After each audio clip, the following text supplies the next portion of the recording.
बहुत से लोग पूछते हैं कि अगर किसी का वजन बढ़ रहा हो या किसी के पेट पे या जिगर पर चर्बी इकट्ठी हो रही हो तो डॉक्टर उसको चिकनाई खाने से तो मना करते हैं और इसके साथ मीठा खाने से भी मना करते हैं। मीठा क्यों खाने से मना किया जाता है, जबकि चर्बी तो सिर्फ लिपिड्स खाने से यानी चिकनाई खाने से जिस्म के अंदर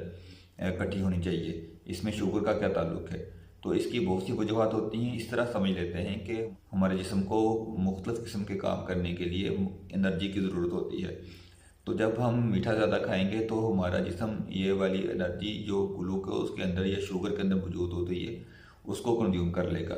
और असल में जो एनर्जी यूज़ होनी चाहिए थी वो चिकनाई से होनी चाहिए थी, जो हम चिकनाई खाते हैं तो वो चिकनाई बच जाती है और वो हमारे जिस्म के अंदर फैट्स की सूरत में यानी